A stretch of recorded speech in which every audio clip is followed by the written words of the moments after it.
Okay, that's good, Jill. I think you must have practiced a little yesterday. Not bad for somebody who had a birthday and had a little tipple. And Maybe a that was little, what helped. and a little, maybe that helped, right? Oh, that was really good. All right. I'm going to play a little video for us now.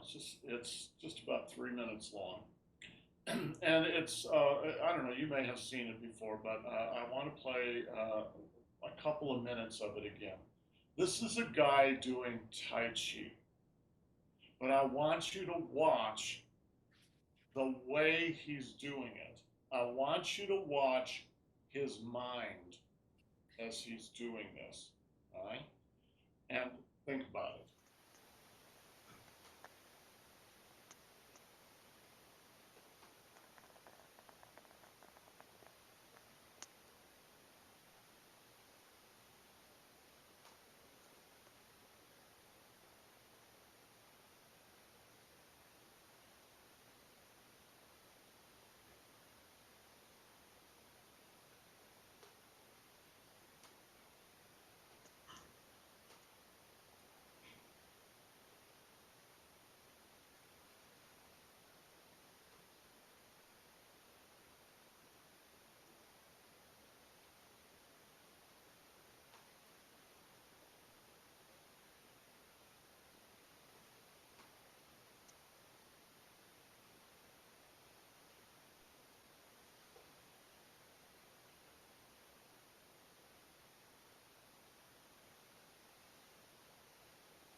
I hate to stop him. I could have just kept right on watching, right? Um, so that is the most deliberate practice I've ever seen. Right? The guy's a Zen master, so he specializes in that. So it would help to be a Zen master before you start doing Tai Chi. But that is not the only way to do the form. There are other ways to do it, but it's a damn good way. And there's a lot to be learned from just watching him. Every time I watch him, I learn something, not about particular moves, although that happens too, but about how to approach the form. And the number one thing, well, I'll let you guys decide whether you guys come up with some answers, right? Jack, what do you see? What do you take out of that? Well, I saw two things among many.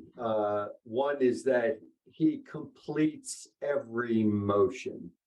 He doesn't like go on to the next one, so there's no anticipation of the next one. And then along with that is it seems as if in certain cases he's pausing but he's not really pausing. The movement's continuing, it just has continued to slow down. Yeah. That's what I saw. The movement continues inside until it's done, and has no problem waiting for the movement to complete itself. So I like the language that you use, Jack. There's no anticipation of the future. I mean, this is what Zen is about. Zen is about don't live in the future, don't live in the past.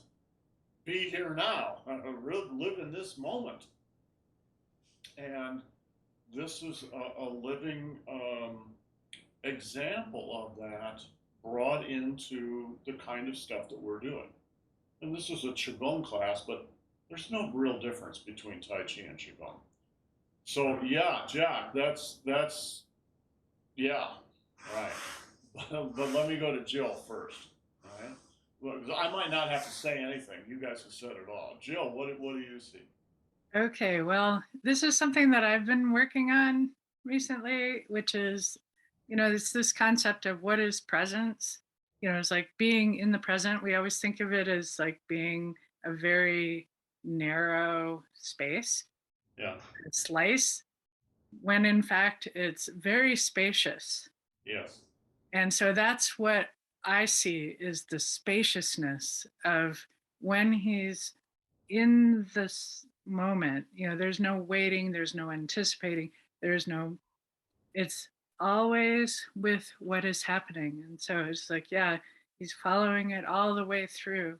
But by doing that, he creates this amazing amount of like space. Space. Yeah, I agree. That's an excellent way to put it. I think you're absolutely right. You could do your doctoral thesis you could write a book on that very idea.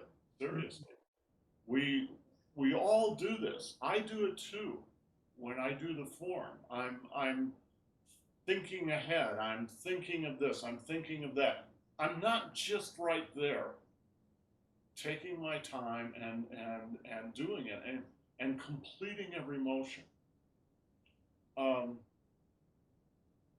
But then I'm not a Zen master. But this is part of, for me. This is part of the reason to do this. This is like a form of zazen. Zazen is sitting meditation, right? Why do you do zazen? To get enlightened? No. You do zazen to do zazen. To be in the moment and actually do that and not be running into the past or running into the future or running into things in your head about what you should be doing, what you should get. And it's exactly the same with Tai Chi. So this is really a form of moving zazen, or it can be if you want it to be. Well, that's the way I see it. Yeah. Yeah, I mean, it's definitely like when I think of sitting meditation and Qigong or Tai Chi, is that they're two sides of the same coin. Yeah. So, yeah.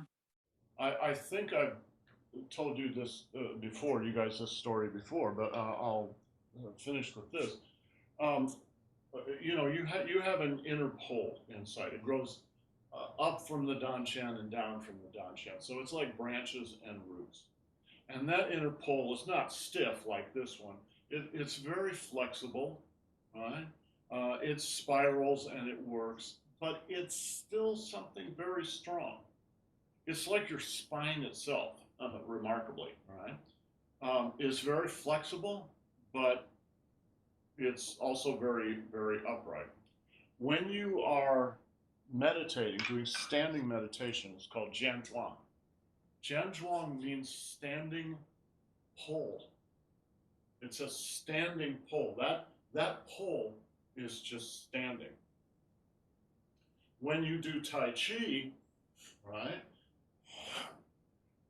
it's called a moving pole. It's the same pole. Instead of standing, it's moving. So something along that. I'm sure cats have the same thing too, right? I could see Jill's petting her cat over there. All right, guys, those were amazing responses. Yeah, Jack. Yeah, you said something that triggered, like you said, like people say, well, why do you do it? And in the West, I think we're very goal oriented, which is future oriented.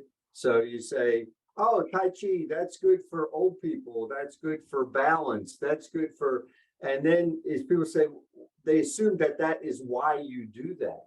Right. But when people ask me, I go, I don't know. I just like to do it. That's the best answer. It feels good. I mean, I don't know. Feels good. Yeah, there are all those benefits, but I don't do it for a benefit. It's like, why do you go to the gym? Oh, I go to build my biceps and my triceps, and that's not the answer to this. Yeah, that's not the answer. The only answer that's any good, Jack, I have exactly the same attitude toward it. Is it feels good? It's a lot of fun. It feels good. Do I get all these other benefits? Yeah, but I don't do it because of those benefits.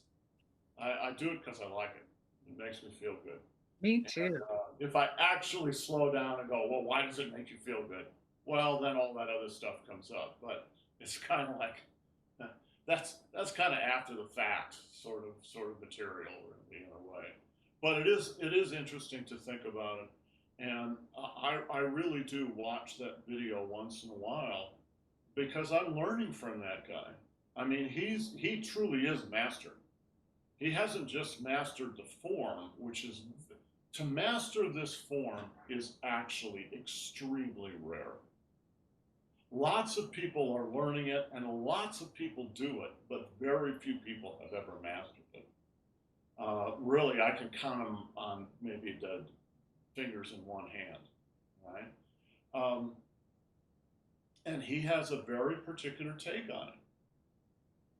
It's different than Grandmaster Fung. It's different than my teacher. And yet, underneath it, the bones are the same. What he's doing is absolutely in line with what Master Fung is doing, but it's flavored with his own particular way of looking at the world. That's always true anyway, but his way of looking at the world is unusual. Let's say it's unusual. We all talk a good game, but he actually lives it.